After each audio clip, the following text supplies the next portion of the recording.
one. What are you doing? Writing. Who are you writing to? The news. The news? So you're writing a letter to the news? Yeah. Oh, okay. Do you have questions? Yeah. Oh, okay. What do you have questions about? The weather. The weather. So you don't really understand the weather? No. Oh, okay. Well, hopefully they'll get your letter and answer your questions.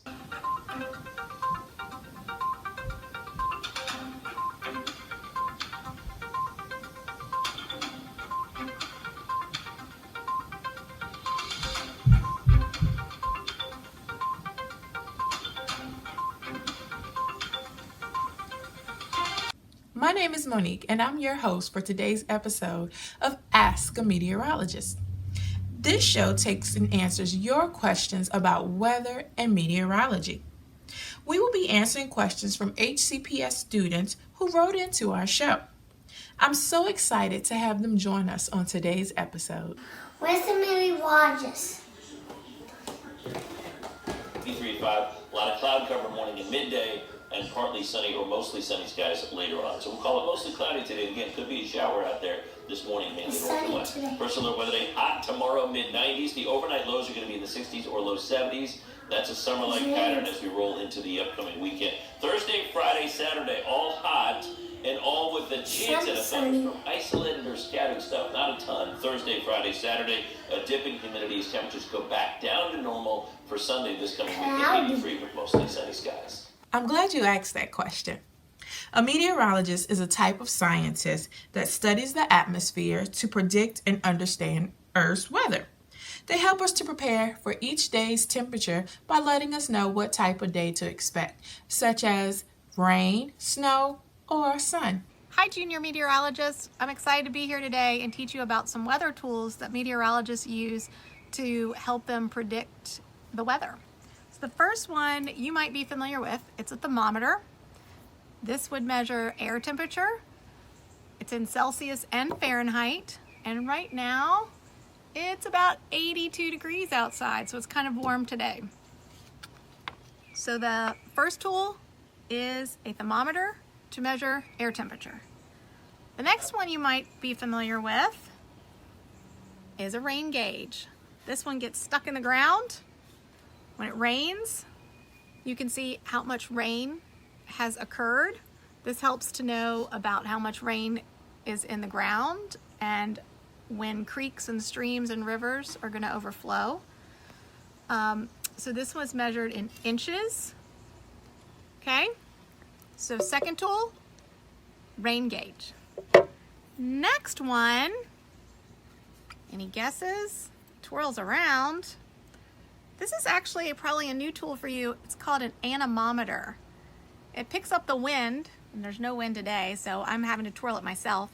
The wind goes in the cups, and based on how fast the wind's blowing is to how quickly this turns. So if it's a really, really windy day, this is gonna turn really fast. If it's not a very windy day, it might just turn really slowly. This one's colored red, so that if you were counting them, it'd be easier to count every time it went around because you'd see that turn. So, third tool, anemometer, measures wind speed. And our last one, if you can read, it's a barometer. And this one measures the air pressure. And the air pressure helps a meteorologist to know what type of weather to predict. If the air pressure is low or if it's high, that helps them know whether it's going to be a stormy day, a rainy day, or if it's going to be a nice clear day. I hope that helps you to know what weather tools meteorologists use. Some meteorologists use something called a weather balloon, which goes up into the air to get weather information. Instead of just everything down here on the ground, they get information that's up higher. And so I was thinking it would be pretty cool to make a weather kite and attach a weather instrument to it that could go up into the air and you could get some weather data from that. So I wanted to check out my weather kite design that I came up with that I'm going to make. So here's my weather kite design. I've got my kite made out of paper, my straws, and I've got string, and then I'm gonna attach this small thermometer to my kite and let it up in the air and get some weather data. Thank you, Sarah, for sharing such helpful information. I definitely learned something new today, and I hope our viewers did too. I wonder what type these clouds are. Oh, awesome, and they're so cool. Oh my gosh, there's a cool Spider-Man cloud up there. There's a cool Batman cloud up there. There's a cool Crew cloud up there. There's Spider-Man up there. There's Batman up there. There's Flash up there. And I wonder what type these clouds are. They're awesome. What another great question, crew. I'm going to let another expert answer that. Cody, can you tell our viewers and crew more about clouds? Hey, all you cool cats and kittens. I'm so excited that you all are learning about clouds right now. Did you know that clouds are actually just part of the water cycle? When water evaporates into the air, the water condenses and forms clouds. There are actually many different types of clouds. Let's go learn about 4 of them. Okay, friends, our first type of cloud that I'm going to show you is our cumulus clouds. Cumulus clouds are puffy, white clouds. They often have a flat bottom and they sit really low in the sky. And you can see here that what I use to show my cumulus model is just some cotton balls. Next up is our stratus clouds. So stratus clouds tend to be the clouds that cover the whole sky. They are wide blankets of gray clouds. Often this is where you might see the fog clouds. And all I did here was I showed my model using some chalk. Next up is our cirrus clouds. Now wait, where are my cirrus clouds? Well, I'm going to just use some shaving cream.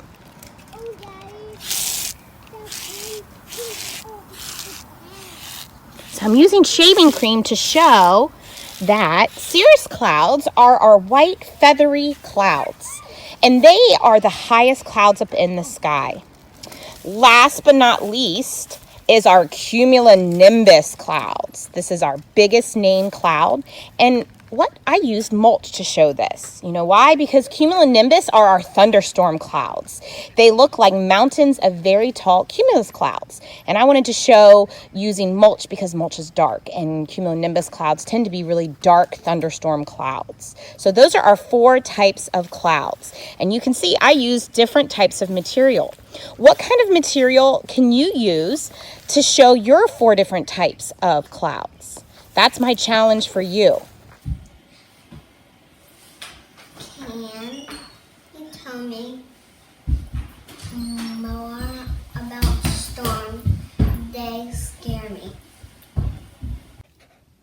I have a special friend whose title is Storm Chaser, and Jenny is here today ready to share more information with us. It's my favorite time of day, right before a storm. Chasing storms can be fun, but they can also be very dangerous. So if I see lightning or hear thunder, I go inside. Today, boys and girls, we're going to talk about 5 different types of storms. Are you ready?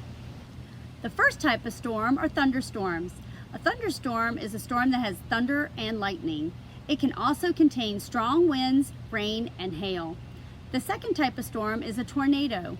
A tornado is a localized windstorm that is over land and is made of debris and condensation. This funnel-shaped cloud is very destructive. The third type of storm is called an ice storm. An ice storm is a winter storm that has an accumulation of ice of at least a 1/4 inch. The fourth type of storm is called a typhoon. A typhoon is a tropical storm or hurricane in the Pacific Ocean and spins counterclockwise. The fifth type of storm is called a hurricane. A hurricane is a violent tropical cyclonic storm in the Atlantic Ocean with wind speeds over 74 miles per hour. It spins clockwise. Okay, boys and girls, now that we've talked about the 5 different types of storms, it's time for a STEAM challenge. All right, so today what we are going to do, we are going to answer the question, how can I make a flood barrier and keep my house dry? Because with a lot of these storms comes a lot of water and flooding. And so we are going to make a flood barrier to keep a house dry. All right, so here before me I have some tools and materials. I have a measuring cup full with 1 cup of water. I have 2 different types of paper that I will show you what we're going to do with.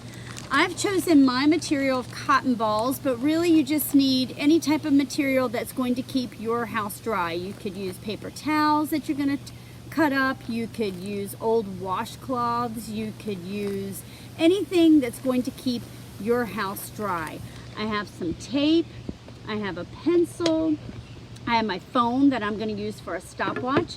I have a container. I chose a pie plate simply because that I was I was making a quiche last night, and that was in the kitchen. But you can use any type of container. You can use an aluminum pie pan. You can use any type of container, a plastic bowl. And I have measuring tape, but you can use a ruler, anything that is good that's measuring inches for today. Okay, so to start our STEAM challenge, after I've asked my question, we are going to brainstorm. So on the white piece of paper, I have 2 of those. I have taken and folded my first piece of paper in half, and I have brainstormed 2 sketches. On my first sketch, I have taken my cotton balls, and it's just a simple sketch. I don't have any words or anything written down on it, just a sketch. And I've kind of laid out my cotton balls kind of flat. And over here, I took my cotton balls and I kind of stacked them up a little bit higher, and I put my house here in the middle of my glass dish right here. And I did my brainstorm. Very simple, very easy, but it's kind of giving me, starting the creative juices flowing, okay? Then after that, what I did, the next thing we do is our design. And I take one of my sketches and I'm going to add some detail to it. So I'm going to take my other piece of paper, and here I take one of my designs. I decided to take the one where I stacked the cotton balls up, and I'm going to add all the materials and tools that I have decided to use, and I wrote those out so I knew exactly what I would be using today for my STEAM challenge. And that's how we do a design. Okay, so then after I have my design all written out, I can use that to kind of build what I'm going to do. So what I did and you can do any type of structure, but I just took a simple piece of paper and I just did the best I could. It does not have to be perfect. And I'm just going to make kind of a house. But before I seal it up with tape, I'm going to measure off 2 inches. 2 inches, because that is as high as I'm going to have my cotton balls go up. So I just take 2 inches from the bottom, and then I kind of folded my paper up, and I just put one piece of tape right there and seal it, and then I put it in the middle so that it stands, but I want it to stand this way from the bottom down. And then what I'm going to do is I'm going to look at my design, make sure that's nice and flat first, and I'm just going to stack up my cotton balls, and I'm not going to go any higher. Oops, any higher. I may need another piece of tape on that.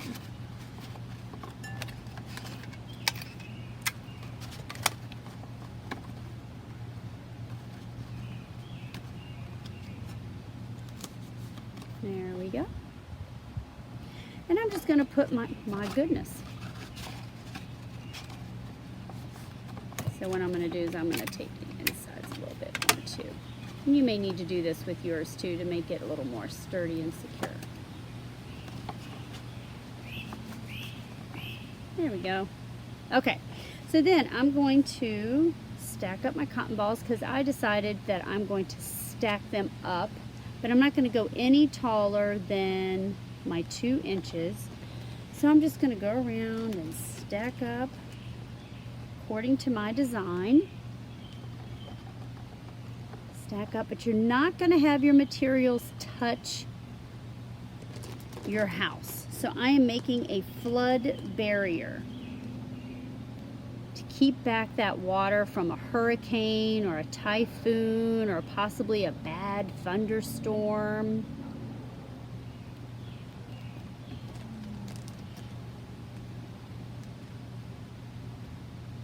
Okay, and stack it up. Kind of gauge it a little bit. I might need to push it down because I'm stacking them up. Keep it back.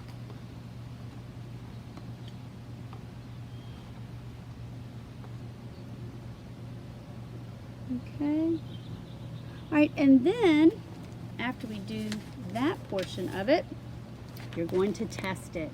And the way we test it is you're going to take your cup of water and you're going to carefully pour it over here, and I'm going to let you test it at home. I don't want to spoil the surprise because I want you to do your test. So I'm going to pour, I would pour it here, and I would set my timer for 10 seconds on my watch or my phone for 10 seconds, and it's just have to keep my house dry for 10 seconds. And if it does, then your challenge was successful. Now, if your challenge is successful, then you can do a couple things. You could redesign saying, okay, well, can I use less materials to keep my house dry? If your house was not successful, you can redesign saying, well, what do I need to do to make my house dry by using some sort of different material, stacking it up a little bit different, pushing it down a little bit more. What redesign process do I need to do? I can go back to my design sheet, examine it a little bit, add some more detail to my design, and then I can do the redesign process. Okay? I want you to ask yourself some questions after you do this challenge. What worked for you? What did not work for you? What would you change in your design? What would you do a little bit different next time? Then I want you to think about your HLPs. What processes did you do? Were you using communication? Was somebody there with you? Were you communicating with them, with you? Were you collaborating with them? Were you using critical thinking? Were you being creative? What were you using? What HLPs? Don't forget those HLPs as we're doing STEAM challenges. I hope you had a good time today. Send some pictures to us. Use those hashtags to show us some pictures of what you're doing. I hope you had a good time today using the STEAM challenge. My name is Mrs. Reesner, and I will see you next time. Thank you all for joining me on today's episode of Ask a Meteorologist. If you found any of today's projects interesting, before trying them out, be sure to brainstorm, come up with a plan, draw it out, gather your materials using things you already have at home, create, and with your parents' permission, share what you've created with your class or on Instagram or Twitter using @Henrico Schools with the hashtag EDFLIX.